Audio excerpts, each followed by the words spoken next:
Oke, kita akan menyeting mikrotik. Pertama-tama kita perlu membuka aplikasi Winbox. Winbox mikrotik saya sudah terhubung. Jangan lupa perhatikan yang diklik adalah MAC address-nya agar kita connect menggunakan layer 2. Oke, MAC address-nya. Untuk default login-nya admin, password-nya kosong atau blank. Oke, pertama-tama kita akan menyeting usernya. Itu ada di sistem user. Secara default seperti tadi kita lihat sudah ada user yaitu admin dan dia masuk ke kategori full di sini. Kita bisa membuat user baru, namanya bisa kita buat nama kita sendiri. Nah, grupnya ini adalah hak akses. Ketika full dia bisa membaca dan menulis. Ketika read dia hanya bisa membaca. Ketika write dia bisa menulis. Karena saya perlu menggunakan full access, jadi saya berikan full. Oke, password, kita setting password yang kita ingat. Confirm passwordnya. Lalu bisa di apply, bisa langsung oke. Sudah ada, kita akan mengetesnya. Kita buka Winbox lagi, dan kita tidak connect melalui admin, tapi kita connect melalui user yang kita buat.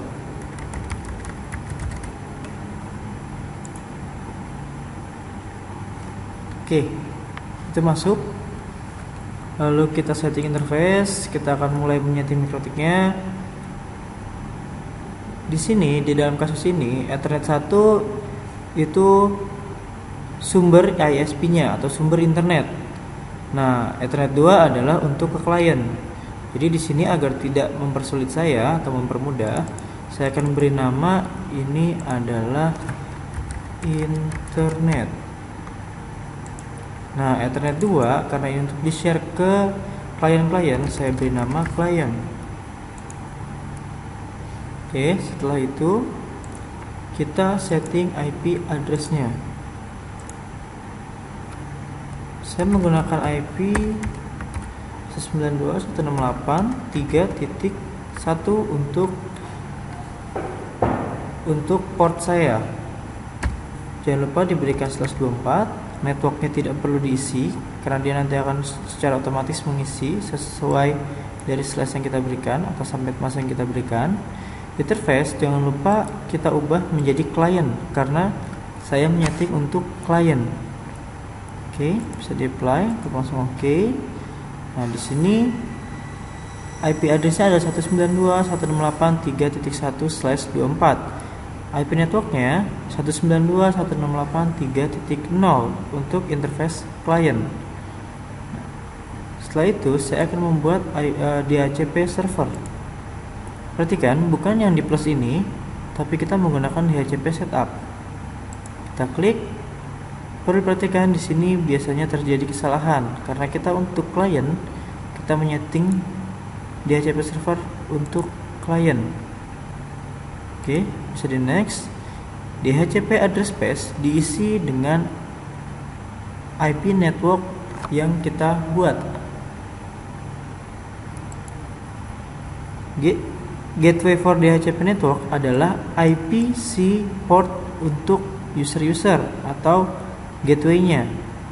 Karena saya di sini menyeting 192.168.3.1/24, maka gateway-nya adalah 192.168.3.1. Addresses to give out. Ini adalah range untuk IP yang akan kita berikan. Jadi saya bisa memberikan ke klien itu dari 192.168.3.2 sampai dengan IP 192.168.3.254. Jadi bisa kita rubah. Misal saya merubah menjadi IP 10 sampai 20. Jadi range yang saya berikan adalah ketika ada user yang connect akan diberikan IP dari 10 sampai IP 20. Kita next. DNS server ini sangat penting untuk DNS nya. Kita bisa isikan DNS Google.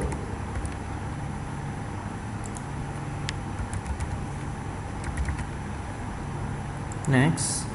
List time kita default saja. Saya sudah membuat DHCP server. Cara mengetesnya adalah kita buka network kita. Saya menggunakan local area connection. Kita lihat ini belum refresh. Saya belum mendapat IP dari router yang saya setting. Ketika kita menyeting MikroTik memang seperti ini, jadi harus kita disable terlebih dahulu. Untuk merefresh, kita bisa langsung enable di double klik.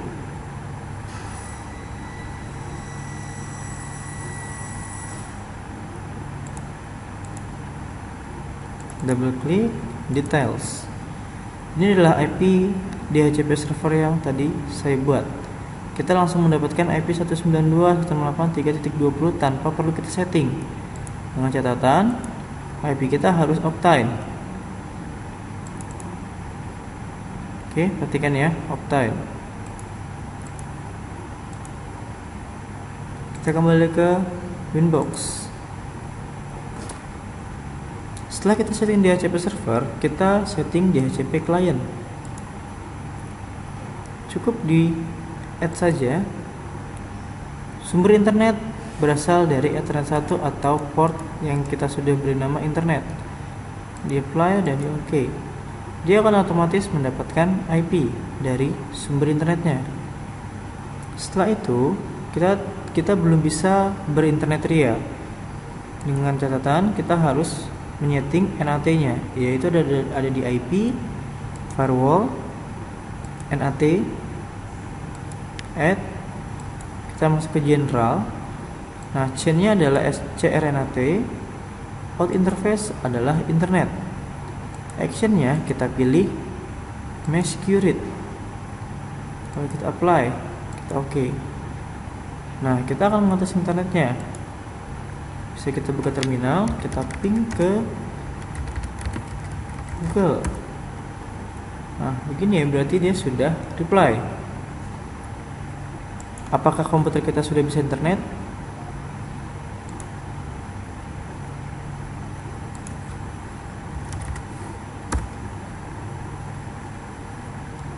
Sudah. Oke. Ketika komputer kita sudah bisa internet, contoh kita buka kompas.com. Nah, setelah itu kita akan belajar untuk memblok situs. Memblok situs masih di dalam menu firewall. Kita buka di layer 7 protokol. Lalu kita add. Contoh kita akan memblok situs Kompas. Di sini kita harus mengisikan ada prefixnya.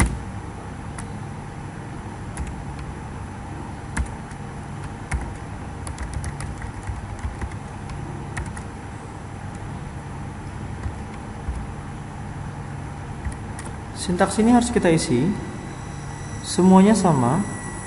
Yang membedakan hanyalah ketika kita mengisi situs, misalkan YouTube, Facebook, kita masukkan YouTube ataupun Facebook di sini. Apply dan kita OK. Setelah itu kita masuk filter rules. Kita add di sini general, chain-nya forward, src address, kita masukkan IP network kita. Kenapa kita masukkan IP network kita? Karena kita menyeting semua sumber dari IP network 3.0/24 itu di advance-nya untuk mengakses kompas.com, action-nya akan kita drop. Oke, kita apply dan kita akan tes. Kita buka Kompas.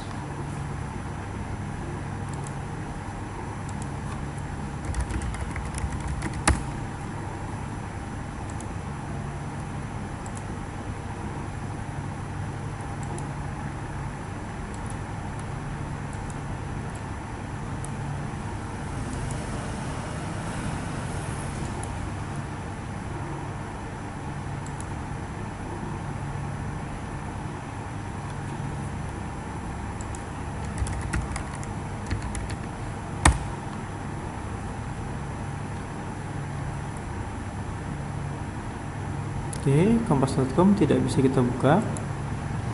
Kita coba buka Google.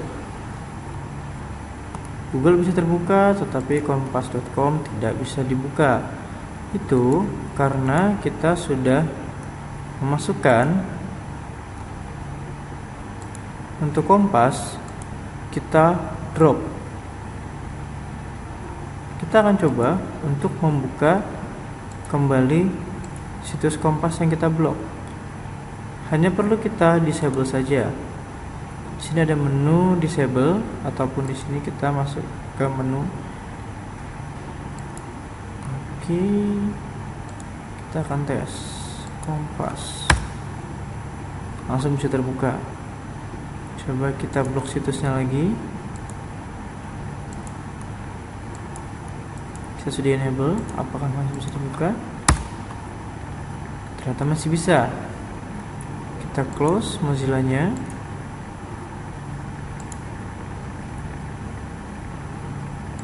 Kita buka Kompas. Nah, itu membuktikan bahwa ketika kita menyeting, kita harus meng-close semua atau aplikasi browsernya, karena ketika kita buka, kita masih bisa kita menjalankan, dia masih ada temporary. Jadi situs yang kita blok, setting yang kita blok, dia tidak akan membloknya karena masih dia melewati temporary.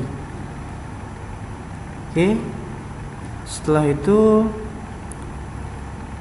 kita belajar untuk mereset atau menyeting router menjadi settingan default. Ini sudah finish, kita sudah bisa menyeting IP address, kita sudah membuat DHCP server, DHCP client, sharing internet, dan blok situs. System reset configuration, ada keep user configuration, ada no default configuration, ada no do not backup. Klik do not backup, lalu kita reset configuration.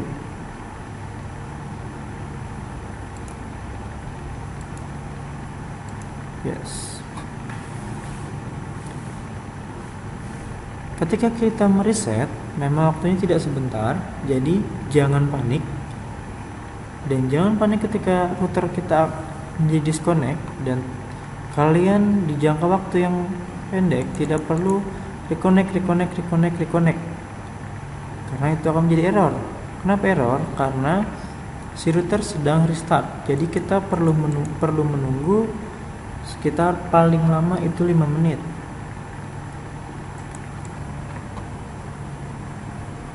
Oke, kita masuk. Apakah bisa dengan nama Dimas dan password ini? Ternyata tidak bisa. Kenapa? Karena kita menggunakan settingan default.